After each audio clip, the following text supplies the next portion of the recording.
recording. All right, so we are trying to do a video where you actually see our faces. So I think this is different.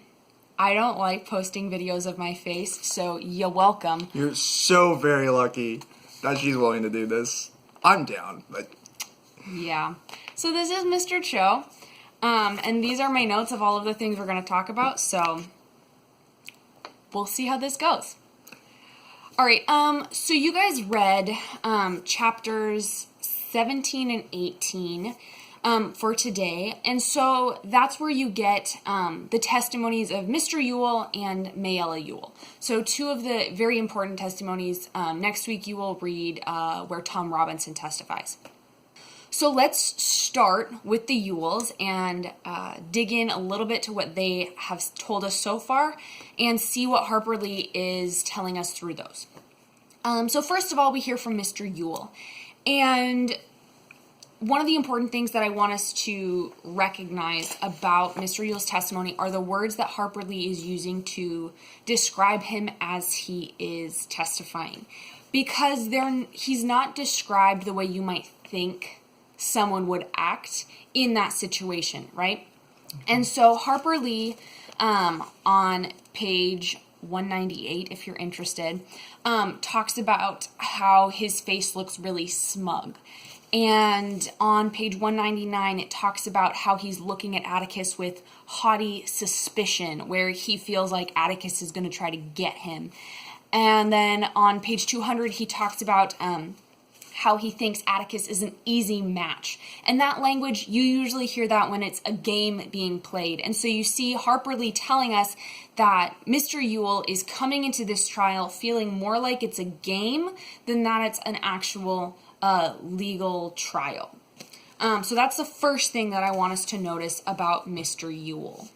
The second thing is that Atticus spends a lot of time talking about which side of the face Mayella Ewell was beaten up on, right? And that matters for a couple reasons that are going to become even more clear. But it's really important that you notice that she was beaten up on the right side of her face. And Atticus does this little dance with Mr. Ewell where he gets him to write out his name, and he realizes that Mr. Ewell is left-handed. And that's really important because in order to beat someone up on the right side of their face, it's really hard to do that if you're right-handed. Not to get too graphic, but here we go. But if I have Mr. Cho's face here, I'm going to be using the opposite hand to touch his face. It's really hard for me to get an accurate punch in on the opposite side of his face. I would say also note the fact that Atticus keeps bringing up, he brought this up with first Hecate when he comes up under the court, and then also with Mr. Ewell, of who called the doctor, did anyone ever end up calling a doctor. This is just further emphasizing the fact of how Bob Ewell doesn't recognize this as being a problem. The fact that his daughter has been beaten up and he's claiming it was Tom Robinson, and yet he doesn't see any issue with the fact that he never called the doctor in the first place. And so Atticus is just further emphasizing the point that, okay, maybe Bob Ewell isn't the most emotional or caring father figure, and also maybe there's something about this story that isn't lining up and isn't quite accurate, especially combining that with the detail that Miss Marcelia just brought up of being hit on the right side of the face by a left-handed person. Mm-hmm. So then, moving into Mayella's testimony, I think her testimony is one of the saddest parts of the book. There's a lot of really sad things that happen in this book, especially starting from this point on. Mm-hmm. So it's really sad, but also Atticus approaches it in a very almost parental way. And so instead of sort of approaching it the same way that he did with Bob Ewell, where he just goes straight into questioning him, asking him, why didn't you do this? Why did you do that? Atticus takes a different approach with Mayella, and he starts by asking her personal questions, which at first seem like he's just trying to get to know her better and sort of build that connection with her, which he is, but there's more to it. He's also trying to sort of paint a picture of the Ewell's home life, because the Ewells have this huge reputation in Maycomb as being they're the family that lives behind the dump. Their property has trash everywhere. Their fence is made out of bits of trash, random sticks of wood. It's not a pretty place. They don't have windows. Sometimes they'll put a little piece of cloth in front of the window, right? So he's painting this picture of the sort of life that these people live. And it's a pretty bleak picture. We realize that Mayella is pretty much expected on her own to take care of all of the kids, regardless of the fact that she is one of the kids in that household too. So she's expected to take care of everyone and feed them with no resources. We know that she's expected to chop things up for firewood to keep the family warm. And among other things, Atticus specifically asks her about her father, right? He asks if he's good to her and sort of those kinds of things, which she starts to answer. She says, yeah, he treats me all right, except when, and then she pauses, and then she looks to her father and their lawyer for cues, which is another way that Harper Lee is kind of showing us that Mayella's testimony too is sort of participating in this performance aspect where she's trying to do what she's been told, but she has to tread carefully because she wasn't prepared for all of these questions that Atticus is asking her, right?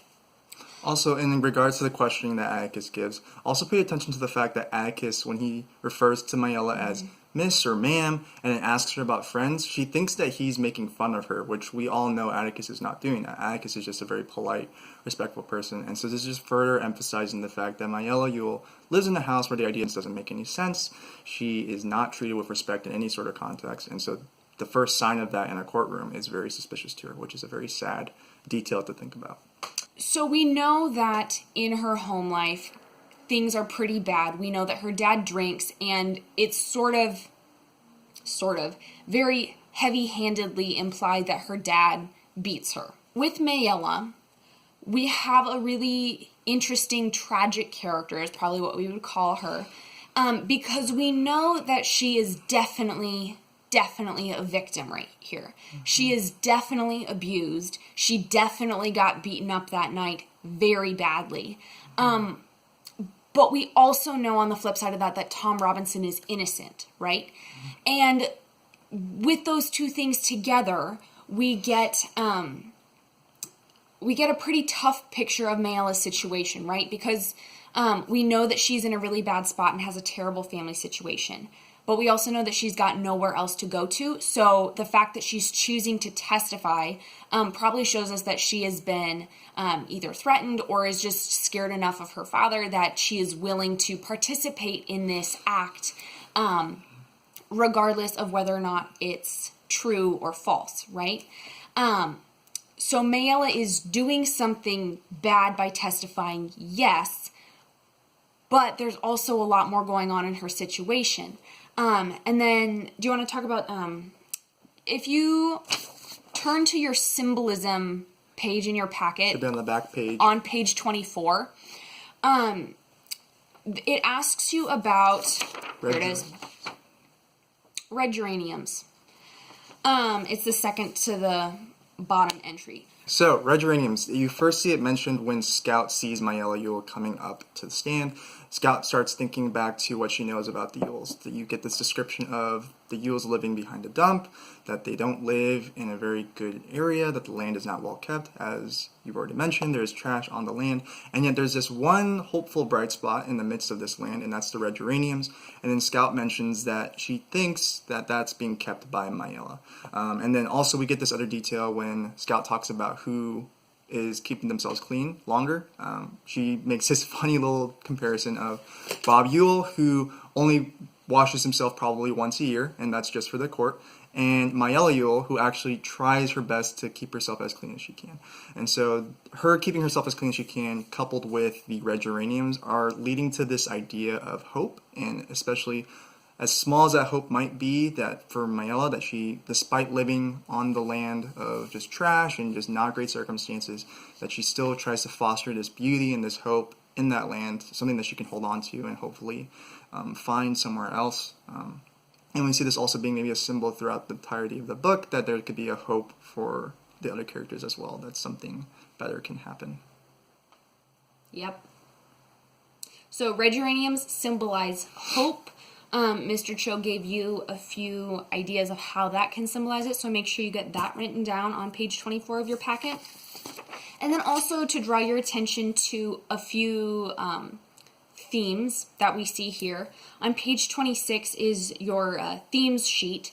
And we, in these two chapters, we see the themes of innocence versus racism developed a little bit more, and the idea of not judging a book by its cover. So with innocence versus racism, we have, in the character of Mayella, right, we have her being sort of this almost innocent victim, but also she's participating in this racist agenda. So we have, even just within her own character, we have that tension. Also the whole trial, this is pretty much the epitome of innocence versus racism, right? Because you have an actual innocent man being accused of something because of racism. Also, in our theme, Don't Judge a Book by Its Cover, we have Mayella Ewell. Now, usually when we think of Don't Judge a Book by Its Cover, we have some pretty obvious characters who fulfill that, like Tom Robinson or Boo Radley.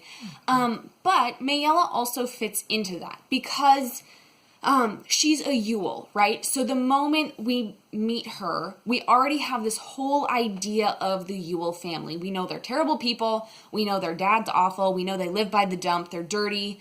They don't go to school, right? Mm-hmm. So we have this whole picture of what a Ewell is. And then we meet Mayella, and she challenges some of that. Because, yes, we know she's a Ewell, but we also have the red geraniums, right? And Mr. Cho talked about how that's a symbol of hope and how she tries to keep herself clean and she tries to have a little bit of joy and color in a life that's very bleak. But then we also have Atticus's approach to Mayella, and that also shows us that she's a lot more complex of a character because Atticus knows that she is being abused, and he's really trying to reach out to her and have her admit that so that she can sort of escape the situation she's in. But you also have her being caught up in her situation enough that she's not willing, she doesn't even recognize that Atticus is reaching out in friendship, but she thinks that he's just mocking her and trying to attack her or trick her into admitting something about her family, right? Mm-hmm. So we have some themes coming up in these chapters. Make sure that you get that stuff written down on your themes page on page 26 of your packets.